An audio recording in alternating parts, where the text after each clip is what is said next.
हमें जी। अभी ये जानते हैं कि यीशु मसीह 3 साल पृथ्वी में 3 साल अपने चेलों के साथ रहा, यानी मनुष्यों के बीच में रहा।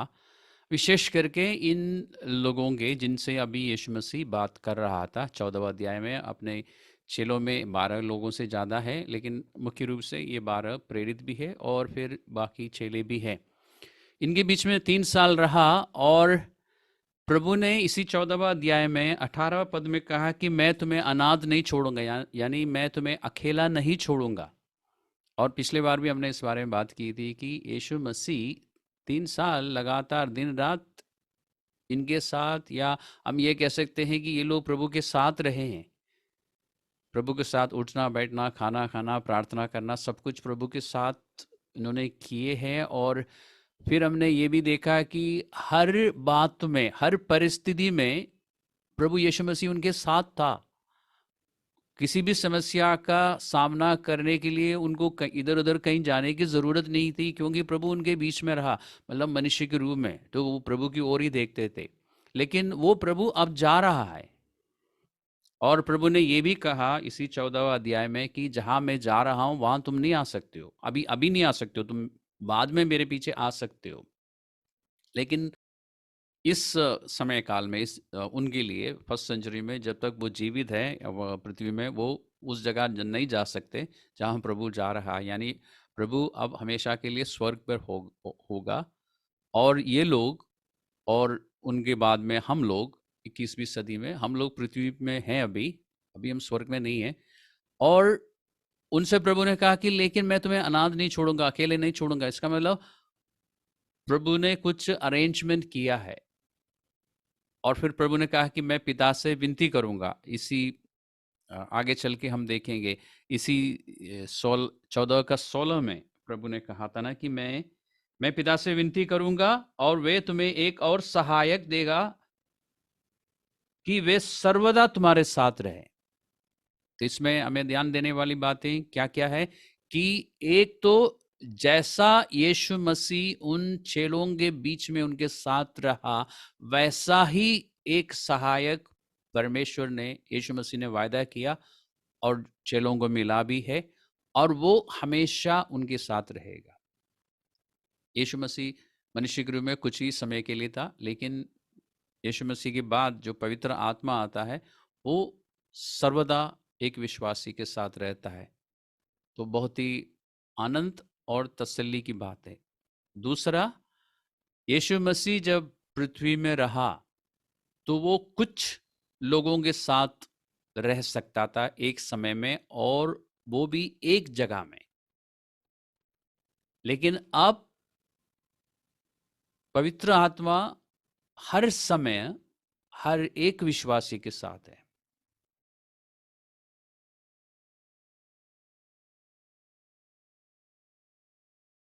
और फिर यीशु मसीह ने 16वें अध्याय में 7वें पद में कहा, मेरा यहां से जाना तुम्हारे लिए बहुत ही अच्छा है। आपने ध्यान दिया होगा 14, 15, 16 पढ़ने के लिए मैंने कहा था। 16 के 7 में प्रभु ने कहा कि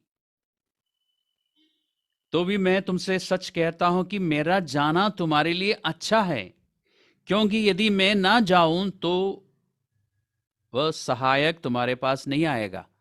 तो प्रभु ने कहा है, आप इस बात को देखिए। उन लोगों से प्रभु उस समय कह रहा था और आज हमारे लिए भी है, लेकिन उस समय कह रहा है कि मेरा जाना तुम्हारे लिए सबसे अच्छा है। और उस समय को देखिए और उन चेलों को देखिए जिनके साथ मैंने उदाहरण आपको दिया था। जैसे जब फरीसी लोग सवाल उठाते थे, जब बहस करते थे या उनको परेशान करने के लिए आते थे, तो उनको यीशु मसीह का सामना करना पड़ता था। पतरस और यूहन्ना को कुछ बताने की जरूरत नहीं होती थी, यीशु मसीह जवाब देता था हर जगह।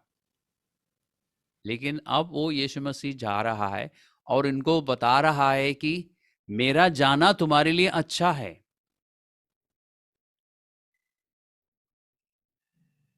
तो प्रभु यूं ही नहीं कह रहा है ना कुछ,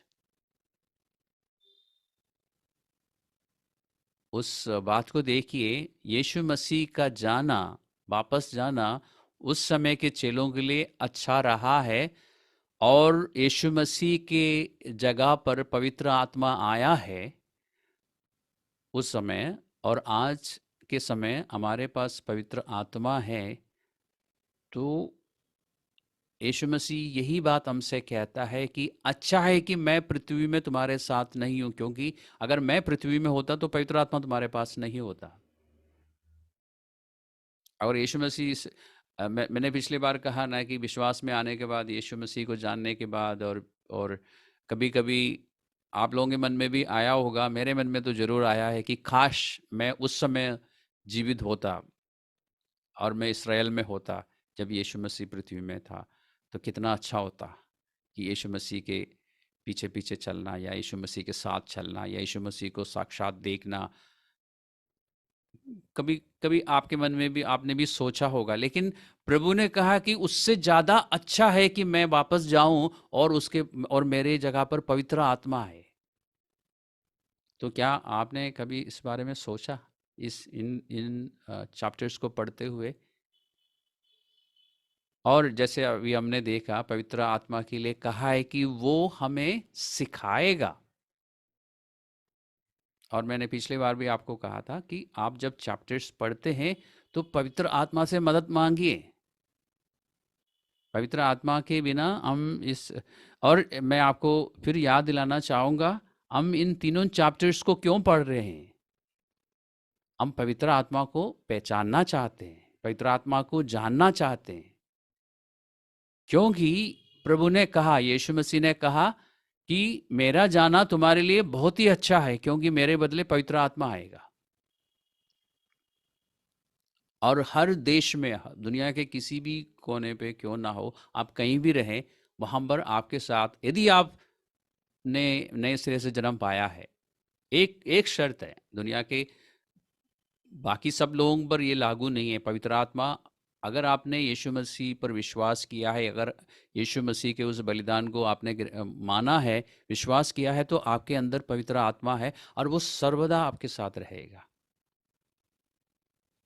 और जैसे यीशु मसीह उस समय यरूशलेम में और आसपास की जगहों में, यानी इस्राएल में, उस समय के विश्वासियों के बीच में रहा, उनके साथ रहा, वैसे पवित्र आत्मा अभी इस समय आपके और मेरे साथ है।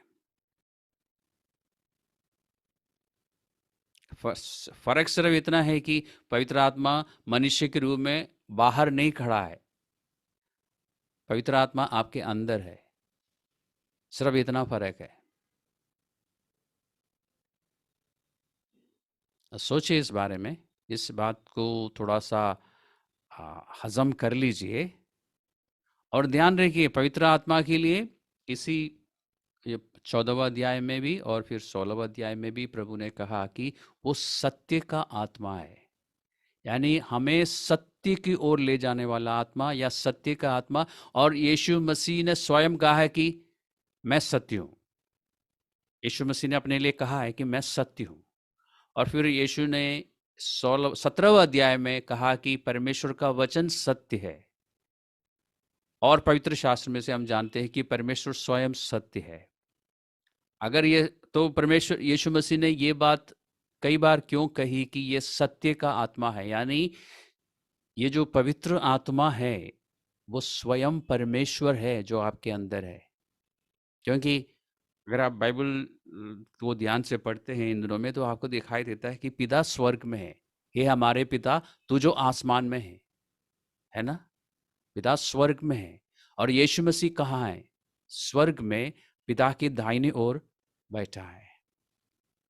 इस समय, यानी यीशु मसीह का यहाँ से लौट के जाने के बाद से लेके आज तक, और जब तक यीशु मसीह लौट के नहीं आता, उस समय तक इस पृथ्वी में परमेश्वर पवित्र आत्मा के रूप में है, और वो परमेश्वर आपके और मेरे अंदर है। तो हमें इस बात को गंभीरता के साथ लेना चाहिए ना। इसलिए प्रभु ने कहा, इसलिए यीशु मसीह ने कहा कि तुम्हारे लिए अच्छा है कि मैं चला जाऊं, क्योंकि मैं जब जाऊंगा तो वो आएगा और वो बिल्कुल मेरी तरह होगा। हमने इस बारे में बताया था, इसलिए मैं आज उस पर चर्चा नहीं करूंगा कि दूसरा जो है उसके में यूनानी भाषा में एक खास शब्द इस्तेमाल किया है जिसमें पता लगता है कि वैसे कि जैसे यीशु मसीह था वैसे पवित्र आत्मा। तो इन सब बातों पर हमें ध्यान देने की ज़रूरत है। परमेश्वर आज हमारे साथ भी है और हमारे अंदर भी है। और दूसरा, इस पवित्र आत्मा के लिए यीशु मसीह ने कहा कि वो सहायक है। हिंदी बाइबल में सहायक लिखा है, अंग्रेजी बाइबल में अगर आप पढ़ते हैं तो कुछ वर्शन्स में कंफर्टर लिखा है, कुछ वर्शन्स में हेल्पर लिखा है, कुछ वर्शन्स में एडवोकेट लिखा है। और मैंने आपको कहा था एम्प्लीफाइड वर्शन में अगर आप पढ़ेंगे तो आपको 7 अलग अलग शब्द मिलेंगे उस एक सहायक का वर्णन करने के लिए। Helper, comforter, intercessor, advocate, strengthener, stand by. 7 हो गए। पास्टर के पास शायद एम्पलीफाइड बाइबल है, देख लीजिए। ये सातों काम पवित्र आत्मा आपके साथ रहकर आपके लिए और फिर जिनके बीच में आप रहेंगे, जिनके जिनके साथ आप काम करेंगे, जिनके पास आप जाएंगे, उनके लिए भी ये सारे काम आपके द्वारा पवित्र आत्मा करता रहेगा। वो कंफर्टर है, आपको तसल्ली देने वाला, आपको शांति देने वाला। और दूसरी बात, हम जब शांति की बात या तसल्ली की बात या कंफर्ट की बात सोचते हैं तो हमें हमारे मन में क्या तस्वीर आता है? ज़्यादातर हमारे मन में तस्वीर आता ना कि एक जन जो बैठ के आपको हमेशा बताएगा कि आप बहुत अच्छे हो ना, आपको वो पीठ पीठ आपका तब तक आएगा, या छोटे बच्चों को जैसे सुलाने के लिए गाते हैं ना वैसे गाने वाला। हमारे दिमाग में इस तरह का तस्वीर ज़्यादातर आते होंगे। लेकिन कंफर्ट या तसल्ली या शांति हमेशा उन बातों के कारण नहीं आती।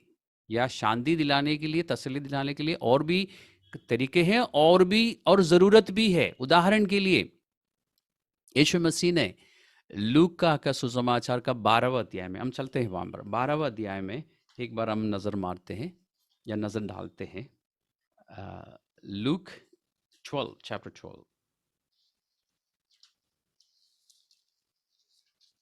12 का 11वां पद को हम देखते हैं एक बार।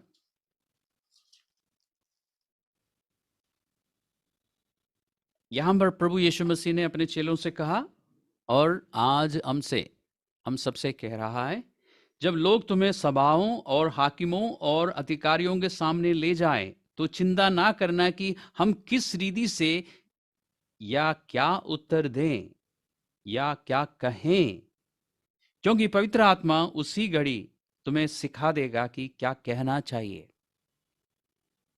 अब आप सोचिए, जब आप ऐसी परिस्थिति में हो जहां पर आपसे जवाब मांगा जाता है, जहां आपसे कहा जाता है कि एक्सप्लेनेशन दो इस बात का, या कोई आपसे बहस करने के लिए आता है, उस समय बोला प्रभु ने, अगर उस समय प्रभु वहां पर जैसे होता था उन चेलों के साथ, तब तो प्रभु संभाल लेता था। आपको याद होगा ना कि जब फरीसी लोग तो मौका ढूंढते थे और यीशु मसीह के चेलों को लेके कहा ना कि तेरे चेले जो है बिना हाथ धोए क्यों खाते हैं, और ऐसा करके हमारे पुरखाओं की परंपरा को क्यों तोड़ते हैं। तो यीशु मसीह ने उनको क्या जवाब दिया कि तुम अपनी परंपराओं से परमेश्वर की आज्ञा को क्यों तोड़ते हो। अब उनकी, अगर हम साधारण भाषा में बोले तो उनकी बोलती बंद हो गई थी, है ना। एक बार प्रभु को और प्रभु को चेलों को लेके लोगों ने पूछा कि, मतलब उस समय की जो उनके सरदार थे, फरीसी लोगों ने पूछा ना कि तुम शब्द के दिन वो काम क्यों करते हो जो नहीं करना चाहिए, ऐसा पूछा था। तो प्रभु ने कहा ना कि तो फिर मुझे ये बताओ, दाऊद जब भूख लगी थी तो मंदिर में जाके वो रोटी क्यों खाई जो सिर्फ याजकों के लिए रखी होती है। वहां पर भी उनको चुप कराया था प्रभु ने। आगे वो कुछ बोल नहीं सके क्योंकि उनके पास जवाब नहीं था। दाऊद ने रोटी खाई और दाऊद को कुछ सजा नहीं मिली, कोई कोई उसके दंड नहीं मिली परमेश्वर की ओर से, उनके पास जवाब नहीं था। लेकिन अब प्रभु यीशु मसीह मनुष्य के रूप में उनके बीच में नहीं है। प्रभु ने कहा कि लेकिन पवित्र आत्मा संभाल लेगा, तुम्हें सिखाएगा क्या बोलना है, तुम्हें सिर्फ मुंह खोलना होगा और बोलना होगा। अब देखिए, इस बात के बारे में सोचिए। पेंतकुस्त के दिन जब पवित्र आत्मा का अभिषेक पहली बार हुआ, पवित्र आत्मा उन चेलों को पहले मिल चुका था, लेकिन पवित्र आत्मा का अभिषेक मतलब पवित्र आत्मा, एक होता ना कि पवित्र आत्मा उनके अंदर है और एक होता है पवित्र आत्मा बाहर को आना, यानी पवित्र आत्मा दिखाई देना, प्रकट होना। जब हुआ, लोगों ने अन्य भाषा में बातें करके परमेश्वर की महानता का वर्णन किया। उस समय लोगों ने, वहां पे जो लोग थे, उन्होंने पूछा कि ये क्या हो रहा है। और उस समय पतरस ने ये नहीं कहा कि अब यीशु मसीह है नहीं, अब हम क्या करें। 10 दिन पहले तक तो यीशु मसीह थे हमारे बीच में। और प्रेरितों के कामों को जब आप पढ़ते हैं और आपको पता चल जाता है कि, और लूका का सुसमाचार में भी आपको पता चलता है कि यहूदियों के डर के कारण ये लोग हमेशा दरवाज़ा बंद करके अपनी स्तुति आराधना करते थे। लेकिन आज कुछ हुआ है और पतरस खड़ा होकर बोल रहा है कि ये जो हुआ है ये वो भविष्यवाणी है जो योएल नबी ने की थी। और वहां से फिर एक अच्छा खासा पवित्र शास्त्र की टीचिंग, पुराना नियम से लेके, मतलब पुराने नियम की शुरुआत से लेके बहुत सारी बातों को एक साथ जोड़ के बहुत खूबसूरती के साथ एक सरमन पेश किया, बिना नोट्स, कोई लैपटॉप नहीं था, कुछ नहीं था। एक सवाल लोगों ने पूछा तो उसका खूबसूरत जवाब दे दिया। किसने सहायता करी? पवित्र आत्मा ने। प्रेरितों के कामों के 7वां अध्याय में हम क्या देखते हैं? स्टीफन, या हिंदी में स्टफन, क्या नाम है मुझे याद नहीं, हिंदी में कैसा है, आप में से कोई जन बोल सकता है। स्टीफन, स्टेफनस। तो स्टीफन के पास, या स्टेफनस को के ऊपर ये आरोप लगाया कि ये हमारे व्यवस्था के खिलाफ बोलता है, मूसा के खिलाफ बोलता है, वगैरह वगैरह। तो उसको सामने जब खड़ा किया, बताओ तुम्हारे ऊपर जो आरोप लगाया है क्या ये सही है?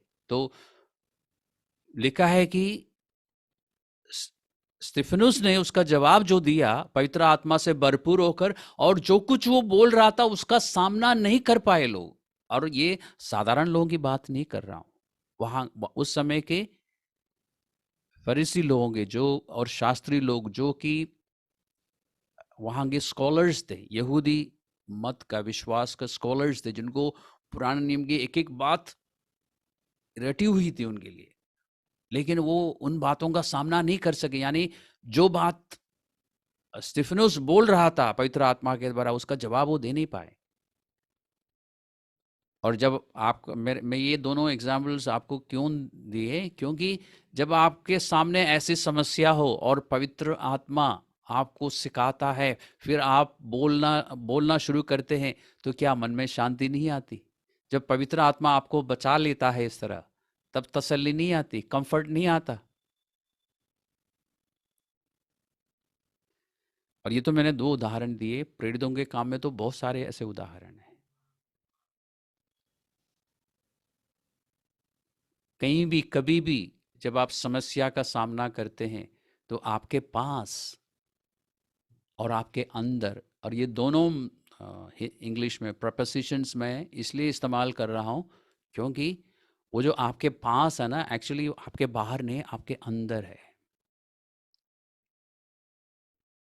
और यूहन्ना का इसी सुसमाचार में 14वां अध्याय में प्रभु ने इस बारे में कुछ बोला भी था, आपको याद होगा कि प्रभु ने कहा कि वो अभी तुम्हारे साथ है, लेकिन वो तुम्हारे अंदर होगा पवित्र आत्मा के लिए।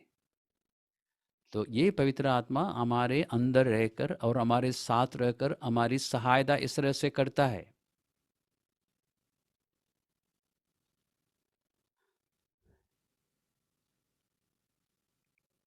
ये बहुत अच्छी बात आना कि पवित्र आत्मा इस तरह से हमें तसल्ली देता है, शांति देता है, कंफर्ट देता है, हर परिस्थिति में हमें बचा लेता है।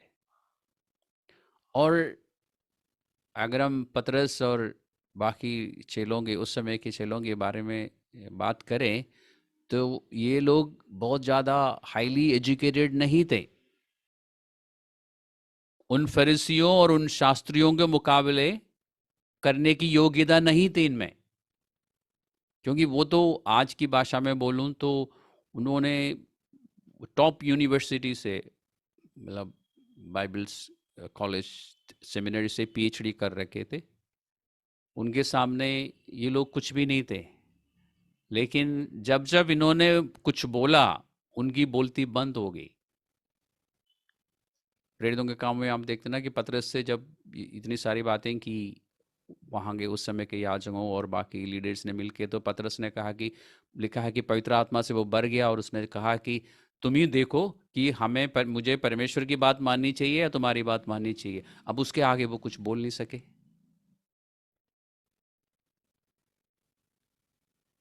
यह है पवित्र आत्मा जो हम में रहकर हर परिस्थिति में हमें बचा लेता है और इस तरह हमारे मन में शांति लेके आता है।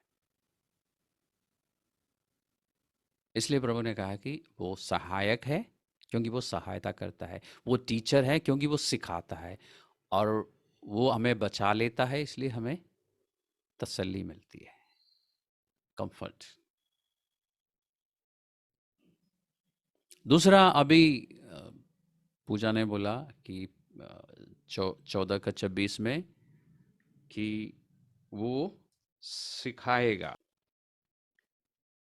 परंतु सहायक अर्थात पवित्र आत्मा जिसे पिता मेरे नाम से भेजेगा, वे तुम्हें सब बातें सिखाएगा। ध्यान रखिए इस बात पर, और ये सब बातें, इस पर इसको आप हाईलाइट कीजिए,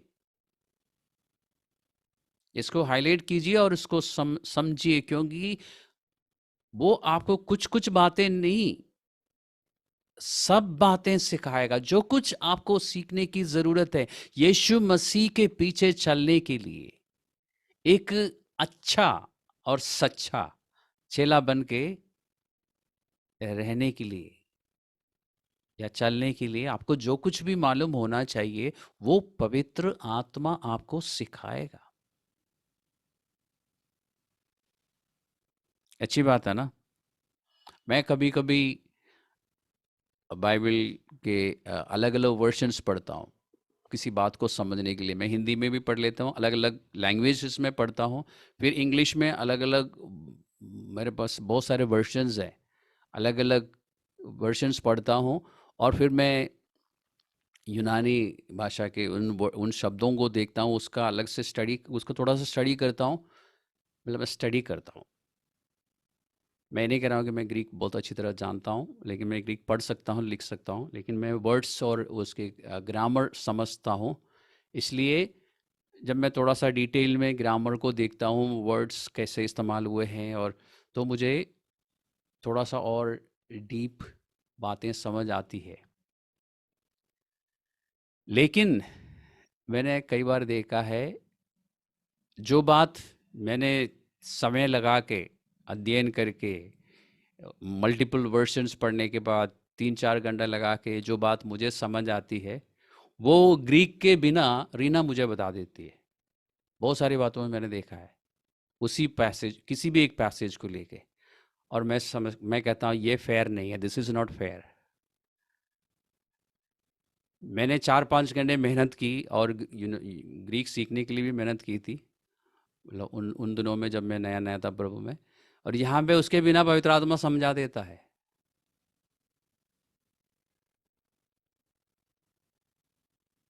और ये कई बार मैंने देखा है, और हमारे चर्च में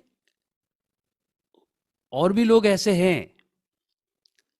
अरीना तो पढ़ी लिखी है, लेकिन हमारे चर्च में ऐसे कुछ लोग हैं जिनको मैं जानता हूँ, जो जो मुश्किल से हाई स्कूल तक या अपर प्राइमरी या तक गए हैं, उनको सिर्फ पढ़ना और लिखना आता है, लेकिन उनसे जब बात करता हूँ तो कुछ बातें वो ऐसे पवित्र शास्त्र की बोल देते हैं, मैं हैरान हो जाता कि ये तो पवित्र आत्मा ने समझाया है, ये किसी कोई और नहीं समझा सकता है। आप में से कुछ लोगों के पास ये एक्सपीरियंस होगा, लेकिन सबके पास ये होना चाहिए। क्यों? क्योंकि पवित्र आत्मा ने नहीं कहा, ये प्रभु ने नहीं कहा कि तुम में से जो पढ़े लिखे होंगे उनको पवित्र आत्मा सिखाएगा। सबको सिखाता है। और ये तो मैंने एक उदाहरण के तौर पर कहा, बहुत सारी बातें पवित्र आत्मा मुझे कुछ काम करते समय बाइबल की बातें समझाता है। कभी मैं गमले में पानी डाल रहा होता हूँ, कभी कुछ कर रहा होता हूँ, तो उस समय प्रभु सिखाता है, बाइबल की कोई वर्ड्स में से मुझे समझ देता है। मुझे ग्रीक और हिब्रू का अध्ययन करने की ज़रूरत नहीं पड़ती। और आप में से भी कईयों के साथ ऐसा हुआ होगा। अगर अभी तक नहीं हुआ है, आज तक नहीं हुआ है, तो कोई बात नहीं। अब आपको पता चला कि ऐसा होता है और ऐसा होना चाहिए। क्योंकि मैं आपको बाइबल में से एक बात दिखाता हूँ अभी। मुझे 1 मिनट का समय दे दीजिए। एक आगे बढ़ने से पहले एक बात और बताता हूँ। यूहन्ना की पहली पत्री का 2 अध्याय में ये वर्ष भी हम देख लेते हैं। ये पवित्र आत्मा के विषय में है। और आगे जब तक आप पहुंच रहे हैं, मैं आपको फिर से याद दिलाना चाहूँगा कि हम पवित्र आत्मा के विषय में अध्ययन इसलिए कर रहे हैं क्योंकि हम पवित्र आत्मा को जानना चाहते हैं, और इस प्रयास में हमें सफलता मिलेगी। ध्यान रखिए, पवित्र आत्मा जो है, पवित्र आत्मा जो हमारे अंदर है, वो परमेश्वर है, और वो हमारी सहायता करेगा। उसे पहचानना ज़रूरी है। हम जब बोलते ना कि पवित्र आत्मा ने मुझसे कहा, ध्यान रखिए, कई बार हम बोलते हैं ना पवित्र आत्मा ने मुझसे कहा, तो ध्यान रखिए वो परमेश्वर है। पवित्र आत्मा, परमेश्वर का नाम व्यर्थ में नहीं लेना चाहिए। 10 आज्ञाओं में एक आज्ञा है ना, पवित्र आत्मा का नाम जब आप लेते हैं व्यर्थ में नहीं लेना चाहिए। हमारे हम उस नाम को लेते हुए हमारे हृदय में आदर होना चाहिए। जो बात पवित्र आत्मा ने नहीं बोला, हमें नहीं बोलना चाहिए कि पवित्र आत्मा ने बोला है। इसलिए मैंने आप लोगों को सिखा रखा है कि जब आपको लगता है कि पवित्र आत्मा ने कुछ बोला है, तो आप यूं बोलिए, इस तरह से बोलिए कि मुझे लगता है कि पवित्र आत्मा ने मुझे कहा है। आई फील, आई बिलीव, मैं ऐसा विश्वास करता हूँ कि ये पवित्र आप, ताकि आप वो आदर भी रखें पवित्र आत्मा का, और आप व्यर्थ में ना बोले। क्योंकि आप पवित्र आत्मा के बारे में जब कुछ बोलते हो, परमेश्वर के बारे में बोल रहे हैं। और इस संडे हमने पवित्र आत्मा के विषय में कुछ विशेष अध्ययन किया था। इस संडे को एडिशनल टीचिंग, तो उसमें आज हम नहीं जाएंगे क्योंकि संडे हमने सीख लिया। पवित्र आत्मा बोलता रहता है, बोलता रहता है, बोलता रहता है। इसके बाद एक समय आता है कि वो उस विषय को लेके, उस सब्जेक्ट को लेके आपसे विवाद करना बंद करेगा। अब क्योंकि हम समझदार हैं, हम बंद करने से पहले पवित्र आत्मा, और हमारे चर्च में बहुत से ऐसे लोग हैं जो कई बार मुझसे कह चुके हैं कि हाँ, पवित्र आत्मा मुझे बता रहा था, लेकिन मैं, एक खूबसूरत वर्ड इस्तेमाल करते हैं अंग्रेजी का, मैं इग्नोर मार रहा था। मैं इग्नोर कर नहीं रहा था, मैं इग्नोर मार रहा था। मारते मारते खुद मारे गए। और कहते हैं कि इसलिए मुझे नुकसान हुआ, इसलिए मुझे, मेरे साथ ये हुआ। लोगों ने मुझसे कहा, इसलिए मैं आपको बता रहा हूँ। और हमारे चर्च के लोगों ने बोला है, पवित्र आत्मा मुझे बता रहा था, लेकिन मैं इग्नोर मार रहा था, और अंत में जाके ये हो गया। अब से आप लोग ऐसा नहीं करेंगे। आप इग्नोर नहीं करेंगे, उसी समय मानने की कोशिश करेंगे। और मैं आपको बताना चाहूँगा कि परमेश्वर की बातों को मानना मुश्किल नहीं है। हमने एक दिन अध्ययन किया था ना, बट एक से ज़्यादा बार हमने इस बारे में बात की है कि परमेश्वर की आज्ञाएं कठिन नहीं है, नहीं है ना। तो परमेश्वर अगर आपसे कुछ करने के लिए कह रहा है तो आप कर सकते हैं। मुझे एक दिन में एक परमेश्वर के जन की बात टीचिंग सुन रहा था, तो वो बता रहे थे कि उन्होंने अपने बेटे को कहा कि उस उनका बेटा 10 साल का था कि सामने दुकान में जाके एक ब्रेड लेके आओ। तो बच्चा बहुत ही आज्ञाकारी था, भाग गया। दुकान गया और फट से वापस आया बिना ब्रेड। और कहा कि डैडी पैसे तो दे दो। तो उसके पिताजी ने उससे बोला कि जब मैंने तुमसे कहा कि जाके ब्रेड लेके आओ, तो मेरा मतलब ये नहीं था कि तुम जाके बाहर जाके पैसा कमाओ फिर जाके एक ब्रेड लेके आओ। मेरा मतलब ये था कि मुझसे पैसे ले जाओ। वो बच्चा आज्ञा मानने के लिए बिल्कुल तैयार था, कोशिश की, लेकिन नहीं हुआ ना। गया जरूर है और वापस भी आया, लेकिन काम नहीं किया ना जिस काम के लिए पिताजी ने कहा था। क्यों? क्योंकि उसने प्रभु से, अपने पिता से मदद नहीं ली, पैसे नहीं लिया। तो परमेश्वर जब आपको आज्ञा देता ना, चाहे वो वचन में हो या पवित्र आत्मा आपको जब अगर बता रहा हो, तो उस कार्य को पूरा करने के लिए अनुग्रह या ग्रेस वो देता है। उसे मांगना चाहिए। ठीक है प्रभु, तूने कहा कि ऐसा करो, तो आप मेरी सहायता कर, क्योंकि मैं अपनी ताकत से नहीं कर सकता। वो प्रभु भी जानता है, तब आपको अनुग्रह मिलता है। उसको कहते हैं हलीम होना, नम्र होना। आप अपनी ताकत से करने की कोशिश करेंगे, नहीं होगा। तो एक और बात हमने सीख ली पवित्र आत्मा के विषय में। हम कहाँ जा रहे थे? यूहन्ना की पत्री में। यूहन्ना की पहली पत्री का 2 अध्याय का 27वां पद को हम देखते हैं। ओके। इसी पवित्र आत्मा के विषय में यहाँ पर बात हो रही है।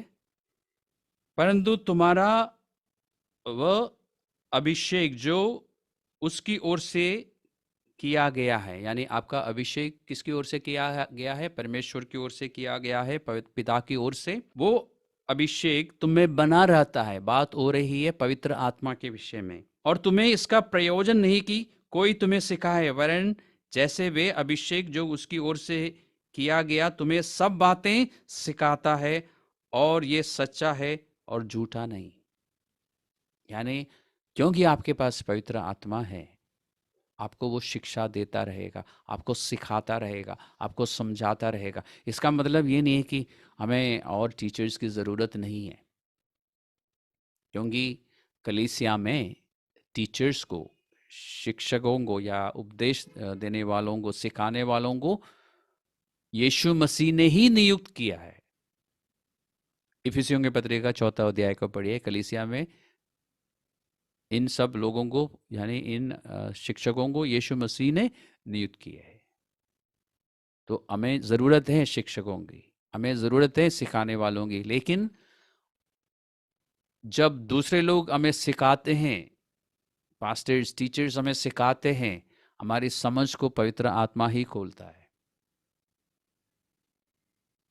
पवित्र आत्मा हमारी सहायता करता है। जब हम खुद बाइबल पढ़ते हैं तभी पवित्र आत्मा सहायता करता है। तो इस बात को हम ध्यान में रखेंगे। आज से पहले भी आपने, कुछ लोगों ने ध्यान रखा होगा, कुछ लोगों ने ध्यान नहीं दिया होगा, लेकिन अब आपको समझ आया है कि आपको ज़्यादा मेहनत करने की ज़रूरत नहीं है। मेहनत किस रीति से? कि बहुत सारे वर्शन्स में ढूंढूं और पता करूं और गूगल में सर्च करूं। आप बाइबल बार बार पढ़िए, पवित्र आत्मा अपना काम करेगा।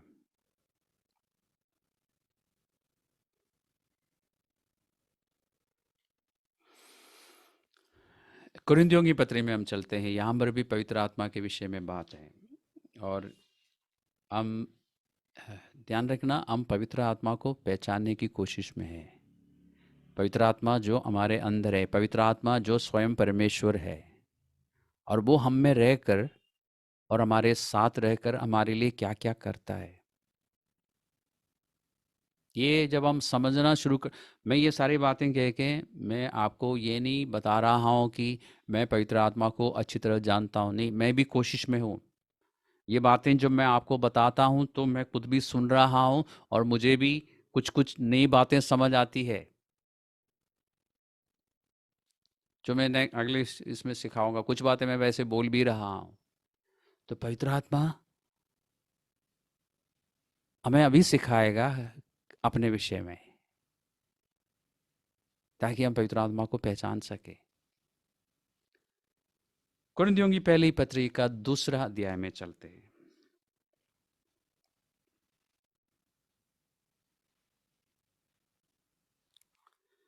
मैं आपको बताना चाहूँगा 1 कोरिन्थियंस चैप्टर 2।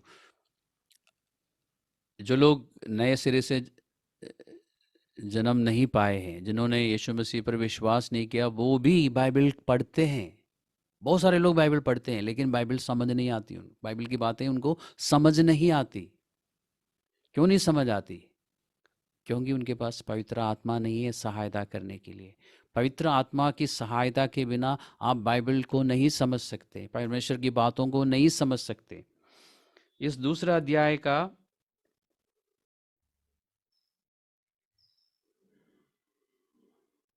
14वां पद को देखिए। परंतु शारीरिक मनुष्य परमेश्वर के आत्मा की बातें ग्रहण नहीं करता, क्योंकि वे उसकी दृष्टि में मूर्खता की बातें हैं। इस बारे में मुझे ज़्यादा कुछ समझाने की आपको ज़रूरत नहीं है। जो शारीरिक व्यक्ति है, यानी जिसके पास पवित्र आत्मा नहीं है, वो परमेश्वर की बातों को, आत्मा की बातों को नहीं समझ सकता। लेकिन जिसके पास पवित्र आत्मा है, ध्यान रखिए, ध्यान से सुनिए इस बात को, जिसके पास पवित्र आत्मा है लेकिन वो उस पवित्र आत्मा की सहायता नहीं ले रहा है, वो भी उस शारीरिक व्यक्ति के समान है। क्योंकि वो अपने दिमाग से परमेश्वर की बातों को समझने की कोशिश कर रहा है और उसको कुछ भी नहीं समझ आएगा।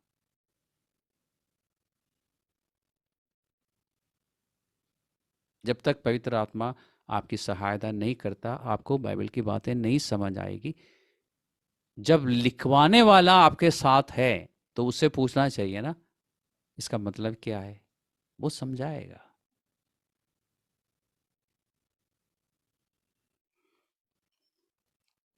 दुनिया में, इस संसार की बात बता रहा हूँ, दुनिया में बहुत सारे लोग हैं जो बाइबल पढ़ते हैं और फिर बाइबल की बातों को लेके उसमें से और कुछ कहानियाँ बनाते हैं। मुझे एक बार हमारे एक विश्वासी ने, मैं नाम नहीं बता सकता, दिल्ली से नहीं बाहर से, एक विश्वासी ने मुझे एक बार एक खूबसूरत बात भेजी और पढ़ते ही मुझे लगा कि ये बाइबल से नहीं है। तो मैंने उनसे पूछा कि आपने ये क्यों भेजा, ये बाइबल में है नहीं। अच्छा, वो हैरान हो गई, एक लेडी थी, वो हैरान हो गई कि ये बाइबल से नहीं है। और उससे, उस बात से मुझे पता चला कि ये विश्वास में कई सालों से हैं लेकिन बाइबल नहीं पढ़ती। क्योंकि बाइबल एक बार भी अच्छी तरह से उन्होंने पढ़ी होती तो उनको पवित्र आत्मा बता देता कि ये बाइबल में नहीं है। पढ़ते ही मुझे समझ आया, फिर मैंने सर्च किया, मैंने थोड़ा सा रिसर्च किया कि ये, क्योंकि मुझे उसमें समझ आया कि बाइबल की कुछ बातों को लेके इस व्यक्ति ने इस बात को बनाया है। तो मैंने सर्च किया, पता चला कि ये कौन है। एक मोटिवेशनल स्पीकर है, मतलब विश्व के एक बहुत ही मशहूर मोटिवेशनल स्पीकर हैं, और उनका काम ही है कि बाइबल की बातों को लेना और फिर उसमें से अच्छी अच्छी बातें बना के, अच्छी अच्छी बातों से मेरा मतलब ऐसी बातें बोलना जो लोगों के मनों को अट्रैक्ट करे, लोग आकर्षित हो जाते हैं उन बातों से और लोग उनके पीछे भागते हैं। और ये मिलियनेयर है, क्योंकि इनके सेमिनार्स में जाने के लिए आपको पैसा देना पड़ता है, $500,000 एक लेक्चर सुनने के लिए। उनके बुक्स और डीवीडीज बिकते हैं और उन्होंने बहुत पैसा बनाया लोगों को। लेकिन वो बाइबल की बातें लेते हैं, उसमें साइकोलॉजी मिला देते हैं और साइकोलॉजी और बाइबल की बातों को जोड़ के लोगों को सिखाते हैं और लोग पीछे भागते हैं। और पीछे भागने वाला कोई भी मसीही नहीं है, मसीही लोग भी जाते होंगे, मुझे नहीं पता, बट बाइबल की बातों को लेके लोग इस तरह से सिखाते हैं। और फिर अब क्या होता है, बहुत सारे पास्टर्स इन जैसे लोगों की बातों को लेके सिखाते हैं और लोगों को ऐसी बातें बहुत ही आकर्षित करती है। क्यों? अगर आप साइकोलॉजी सिखाएंगे ना, सबको अच्छा लगेगा। क्यों? आप में से कोई मुझे बता सकता है? अगर आज बाइबल की बातें ना सिखा के अगर मैं आपको साइकोलॉजिकल बातें बताऊं तो सबको बहुत अच्छा लगेगा। पता है क्यों? वो संसारिक बातें हैं और सीधा दिमाग में जाती है वो बातें और दिमाग को अच्छा लगता है। It appeals to your mind. लेकिन परमेश्वर आत्मा की बातें हमेशा ज़्यादातर आपके मन को वो पैम्परिंग नहीं करेगी। परमेश्वर की बातें वो सीधा आपके आत्मा में जाती है और कभी कभी चुभन महसूस होता है। परमेश्वर का वचन जीवित है और सामर्थी है और दोधारी तलवार से भी ज़्यादा चौका है, और मन यानी आपके सोल और आपके आत्मा को, आपके आत्मा और आपके मन को अलग अलग कर देता है वो परमेश्वर का वचन। और आज संसार में अफसोस की बात है कि चर्चेस में वचन कम है और साइकोलॉजी ज़्यादा है, और लोग अट्रैक्ट हो जाते हैं क्योंकि इट इट मिनिस्टर्स, मेरी मेरी ये मेरी लैंग्वेज है, it ministers to your old man. आपके पुराना मनुष्य को बहुत अच्छा लगता है, और आने दो और आने दो और आने दो।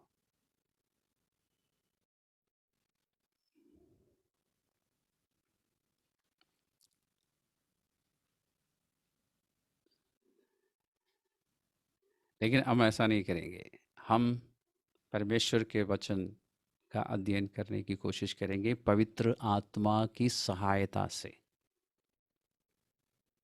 जब हम दूसरों की टीचिंग सुनेंगे, चाहे कोई भी हो सिखाने वाला, तभी हम पवित्र आत्मा से सहायता लेंगे, ताकि हमें पता चले कि जो बातें ये सिखा रहा है सही है कि नहीं। हमें पता चलेगा, आत्मा में पता चलेगा, नहीं नहीं यहाँ पे कुछ गड़बड़ है, क्योंकि मैंने बाइबल में कुछ और पढ़ा है। आपको एकदम पवित्र आत्मा याद दिलाएगा।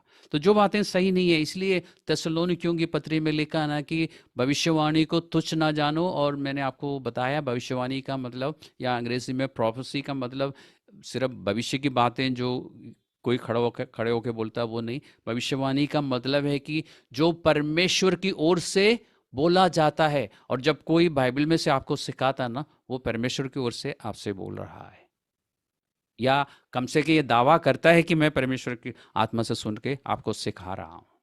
तो इसलिए भविष्यवाणी को तुच्छ ना जानो, 5वां अध्याय में लिखा है, फर्स्ट थेस्सलोनियंस चैप्टर 5। लेकिन जो बातें सही है, जो बातें अच्छी हैं, उसे पकड़ लो, यही लिखा ना।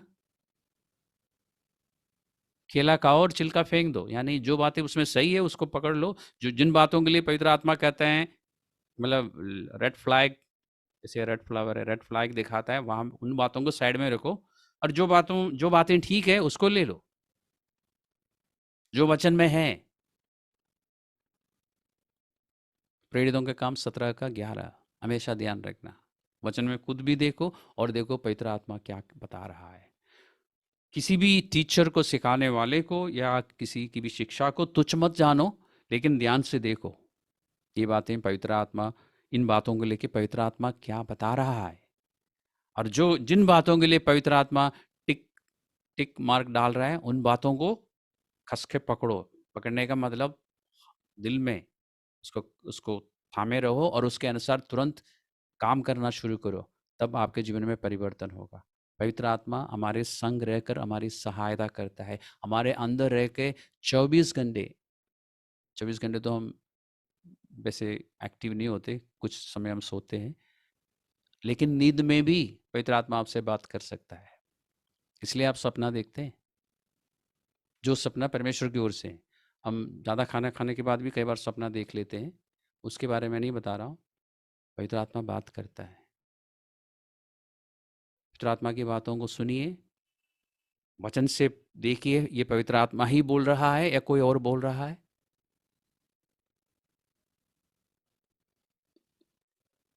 ये बात मैं इसलिए कह रहा हूँ क्योंकि लोग अक्सर देखते हैं, विजन्स देखते हैं, सपना देखते हैं, फिर सोचते हैं कि ये परमेश्वर दिखा रहा है। कई बार परमेश्वर नहीं होता, कोई और होता है।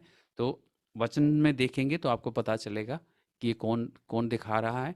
जो बातें परमेश्वर की ओर से हैं, यानी पवित्र आत्मा की ओर से हैं, उसके अनुसार तुरंत करना शुरू कीजिए, क्योंकि हमें मालूम है, पिछले संडे ही हमने सीखा कि पवित्र आत्मा हमेशा हमारे साथ विवाद नहीं करेगा।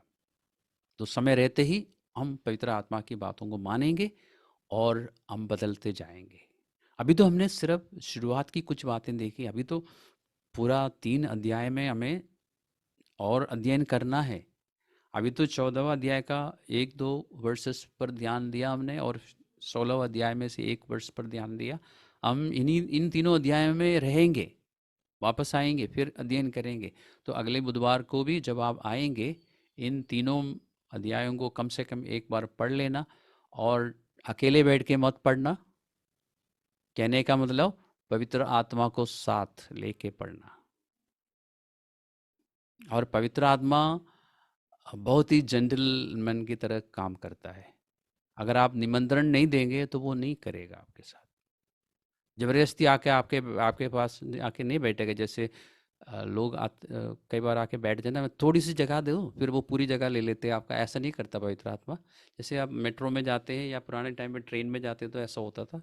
तो ऐसा नहीं, पवित्र आत्मा को अगर आप बुलाएंगे तो वो खुशी खुशी आपको, आपके साथ रहकर आपको सिखाएगा। तो हम कोशिश करेंगे इस हफ्ते और आज से, और हमेशा हम करते रहेंगे। रेकमेंड करूँगा कि सुबह आप जब आप उठते हैं ना, बाइबल आपके बेड के पास रखा करो। सुबह उठते ही बाइबल खोल के पढ़ना शुरू कीजिए थोड़ी देर, और पवित्र आत्मा उसको बोलिए, समझाएगा। लेकिन अगर आपको बाथरूम जाना पड़ता है सुबह नींद खोलने के लिए, पानी वारा मारना पड़ता है, तो ठीक है उसके बाद। या कुछ लोगों को जब तक एक कप गरम चाय ना हो नींद नहीं खुलती, ठीक है आप चाय बना के बैठिए। जैसे भी सबका अलग अलग होगा, तो इसलिए मैं एक जनरलाइज नहीं बता सकता, बट जो आपके लिए सही है, जिस तरह आप अलर्ट होके बैठ सकते हो आप बैठिए। लेकिन सुबह मैं इसलिए कहता हूँ क्योंकि सुबह बिल्कुल शांति रहती है, आसपास कोई आवाज़ नहीं है, सब सो रहे होते हैं। उस समय पवित्र आत्मा से सीखना ईजी है आपके लिए। और आपके मन में भी कोई विचार नहीं है कि क्या क्या करना है। ऑफिस में जाके बैठने के बाद बहुत सारे काम होते हैं। पवित्र आत्मा के साथ थोड़ा सा समय गुजारिए, आपकी सहायता के लिए, आपको मजबूत बनाने के लिए। परमेश्वर आपके अंदर है, आपके साथ है। तो फिलहाल हम यहाँ रुक जाते हैं।